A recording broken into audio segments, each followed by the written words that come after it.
Olá, sejam bem-vindos ao Causa e Efeitos. Eu sou a Tatiana Rodrigues e este é um projeto de comunicação que tem como principal objetivo a divulgação e promoção de conhecimentos científicos em diferentes áreas.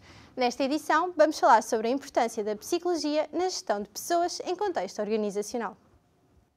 Hoje temos connosco a professora Ana Cristina Pinto de Sá, psicóloga pela Universidade de Coimbra, com mestrado em Gestão pelo ISCTE e doutorado em Gestão e Pessoas pela Faculdade de Economia da Universidade de Coimbra.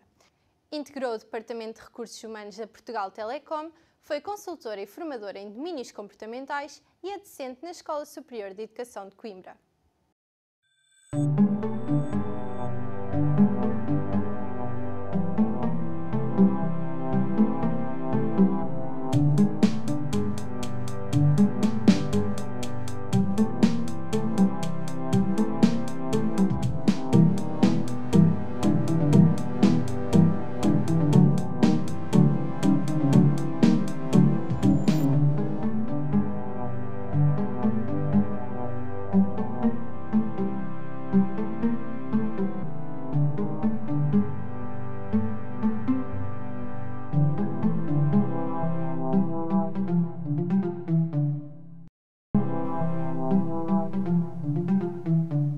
Olá, professora, bem-vinda a mais um episódio do Causa e Efeitos.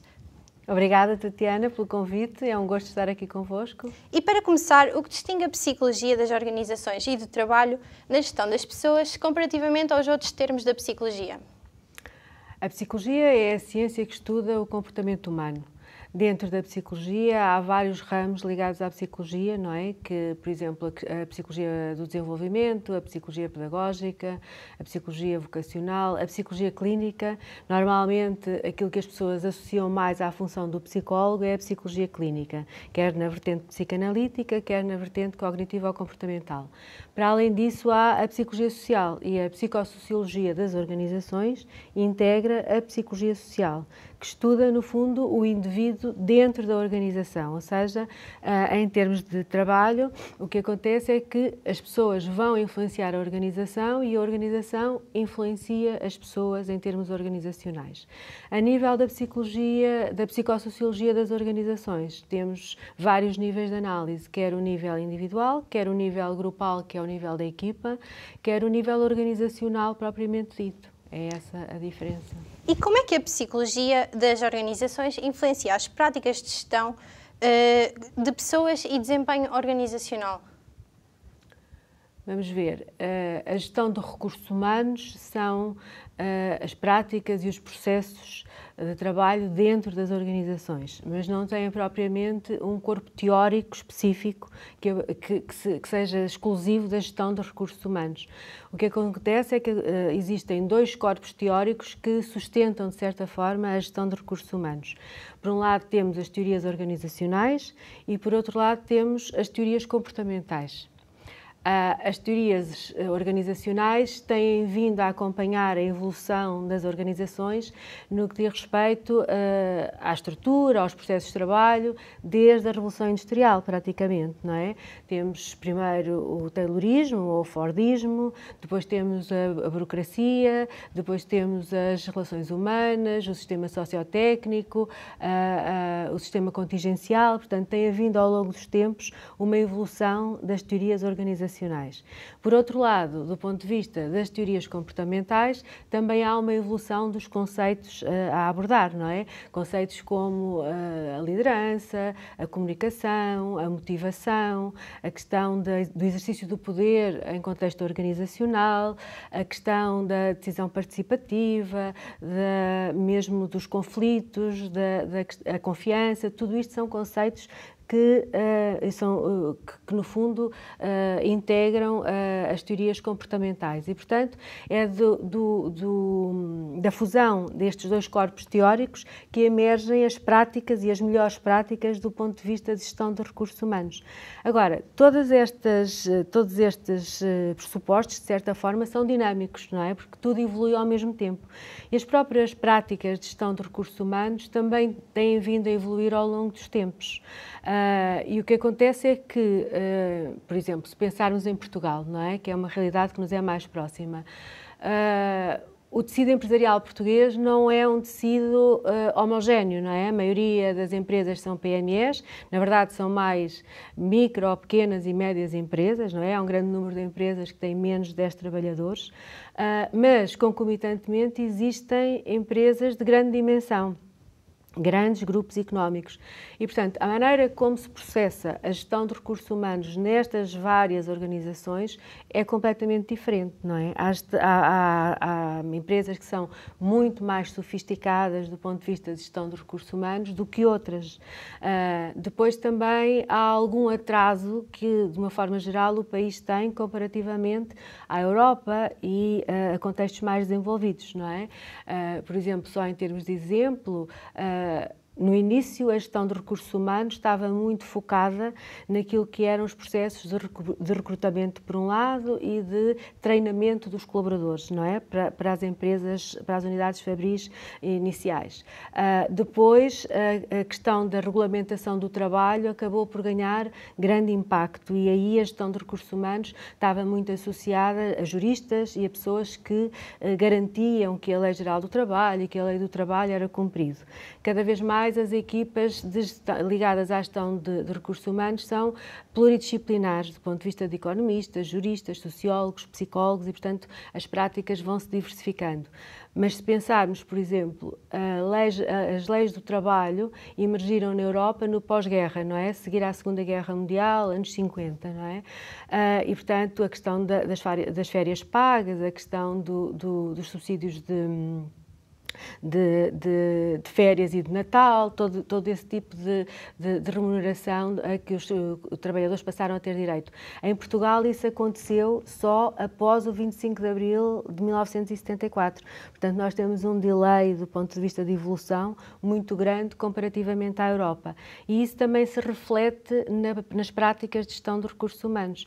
Agora estamos noutra fase de mudança estrutural, não é? Com a transição digital, a inteligência artificial, a própria questão do teletrabalho, do trabalho híbrido, as questões que isto põe à organização, não é? As questões que isto põe à gestão de recursos humanos são de uma exigência enorme e ao mesmo tempo um desafio tremendo, não é? Porque as empresas são tanto mais competitivas quanto conseguirem identificar as melhores práticas que garantem, de facto, uma utilização, entre aspas, dos seus recursos humanos o mais plena possível, não é? Como é que a psicologia pode ajudar na construção de uma cultura organizacional positiva e quais são esses indicadores? Quais é que são os indicadores? Atualmente, nessa fase de mudança e de evolução das práticas de gestão de recursos humanos, não é? E dos processos associados à gestão dos recursos humanos, a cultura organizacional é um dos processos associados à gestão de recursos humanos.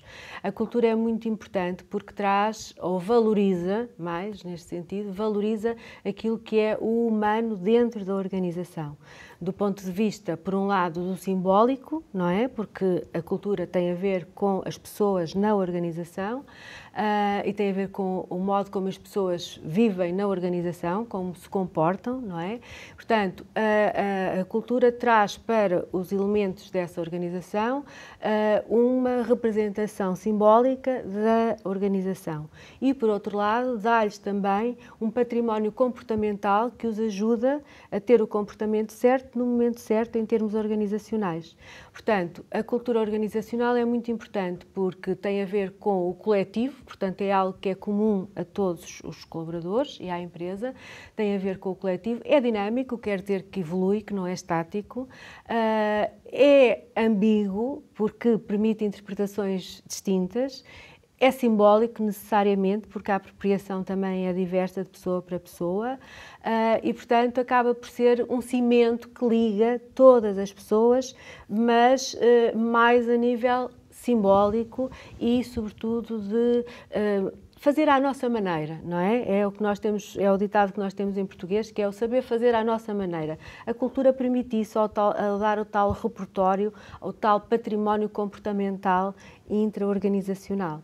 Por outro lado, mais uma vez, nos nossos tempos temos novos desafios que decorrem exatamente da cultura organizacional, que tem a ver, por exemplo, com o facto das empresas serem cada vez mais transnacionais, integrarem em equipas cada vez mais multiculturais. Quando isto acontece, é preciso também ter atenção para além da cultura e dos valores da cultura de cada empresa, a proveniência de cada colaborador, porque muitas vezes as culturas nacionais também acabam por ter alguma influência sobre a cultura organizacional, não é? Há autores que se dedicaram praticamente a vida toda, o Hofstede foi um deles, dedicou praticamente a vida toda a caracterizar as várias culturas nacionais e a perceber, de certa forma, como é que essas culturas interferem e influenciam a cultura das empresas. Ora, ao ter equipas multiculturais numa organização, vamos ter que ter em atenção qual é o referencial, não é, que cada pessoa traz em termos de representação do trabalho, de boas práticas para a equipa. E às vezes, muitas vezes podem ser convergentes, mas às vezes podem ser um bocadinho conflituosas, não é? E, portanto, as referências podem não ser exatamente as mesmas. E a questão da integração e da atenção a esta diferença é muito importante do ponto de vista de eficiência e eficácia organizacional. Falámos sobre cultura organizacional, mas agora passemos para o clima organizacional. Qual é a importância do clima organizacional para a saúde psicológica e para o desempenho dos colaboradores de uma empresa? Vamos ver. O clima, há autores que consideram que a cultura e o clima são conceitos muito próximos e, em algumas partes, até sobreponíveis. Há outros que distinguem o conceito de cultura do conceito de clima. A cultura é mais, ao longo do tempo, apesar de todas as mudanças que sofre, é um conceito mais estável, não é? O clima deve ser monitorizado nas empresas e há muitas empresas que o fazem com periodicidades diferentes, não é? Passando questionários anuais, semestrais, enfim, depende da capacidade depois de tratar esses dados. Mas é muito importante monitorizar o clima, porque no fundo a monitorização do clima organizacional, e há autores também que referem que o clima pode ter a ver com dimensões diversas, como, por exemplo, a questão da flexibilidade, da responsabilidade, a própria clareza e qualidade, digamos assim, da comunicação, como se exerce a comunicação, a forma... no fundo, avaliar um bocadinho a qualidade da comunicação entre a chefia e o colaborador, a comunicação descendente, a comunicação ascendente, muitas vezes são aspectos que são monitorizados nos questionários de clima. A própria recompensa, não é? Como é que